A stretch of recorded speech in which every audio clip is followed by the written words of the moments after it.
भोजन करते समय थाली में बाल आ जाए, भोजन करते समय एकदम खाते खाते गले में मिर्ची लगे, हिचकी चलने लगे, भोजन करते समय एकदम ठसका लग गया, अटक गया भोजन, पानी अटक गया। रोज प्रतिदिन भोजन में थाली में बाल आ रहा है, प्रतिदिन ठसका लग रहा है, प्रतिदिन अगर तुम्हारे हिचकी आ रही है भोजन करते समय, प्रतिदिन आपके साथ में ये क्रम हो रहा है, तो समझ लेना कि तुम भोजन करते हो उस समय पर आपके घर का कोई पूर्वज कोई भूखा या प्यासा जरूर रह गया है, जिसके कारण बस वो हमको भोजन के समय पर बहू को या बेटे को याद करता है। तो फिर करना क्या है, फिर क्या कर सकते? हिचकी आ रही है, भले मिर्ची खा ली, मिर्ची ना खा तो भी हिचकी आ गई, ठसका लग गया भोजन करते समय, और रोज लग रहा है, हर 2 दिन में, हर 3 दिन में ठसका आ जाता है, भोजन करते समय हर 3 दिन में थाली में बाल आ जाता है, भोजन करते समय हर 2-3 दिन में थाली में बाल पड़ा हो जाता है, हर भोजन करते समय हमारे को कुछ ना कुछ हिचकी चलने लगती है। हर 2-3 दिन में अगर ये क्रम हो रहा है तो समझ लो हमारा कोई पूर्वज, हमारा कोई पितृ, हमारे घर का कोई पूर्वज जो है कि नहीं है, वो हमारे को कहीं ना कहीं से भूखा है और भोजन का भाग मांग रहा है। फिर एक प्रयास करके देखो, फिर एक प्रैक्टिकल करके देखो, फिर एक प्रयास करें। चावल की छोटी सी एक कटोरी, उस कटोरी में धान भर लीजिए चावल, उसमें एक लौंग और एक बेलपत्र, बस ये रख लीजिए।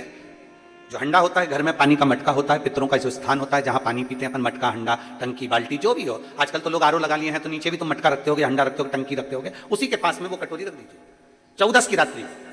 अमावस्या के दिन उस कटोरी का चावल, बेलपत्र, ये सब शिव मंदिर के अंदर आप कोई भी एक स्थान पर, कोई दोने के अंदर रखकर या कागज के अंदर रखकर, शिव स्थान पर, शंकर के मंदिर में शिवलिंग को केवल स्पर्श कर कर जमीन पर ही उसको कागज में या दोने में, उसको जहां जलाधारी होती है उस जलाधारी के पास में गणेश वाले स्थान पर,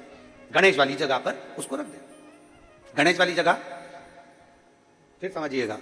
ये शिवलिंग, जलाधारी, ये जलाधारी का चरण जहां से पानी बहता है, सीधा हाथ सीधी तरफ पर गणेश जी का स्थान होता है, लेफ्ट में कार्तिकेय का स्थान होता है, बीच में अशोक सुंदरी का स्थान होता है।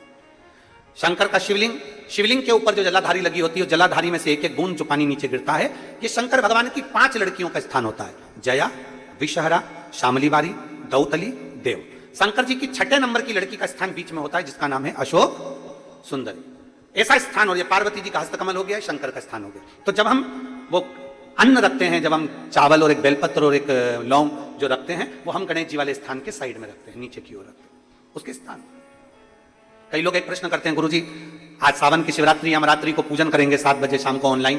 तो हम मट्टी के शंकर जी बना रहे हैं तो क्या हम नंदी बनाएं, हम शंकर जी बना रहे हैं तो क्या हम गणेश जी बनाएं? नहीं,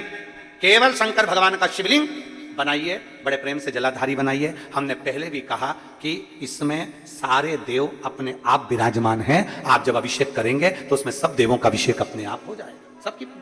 हाँ,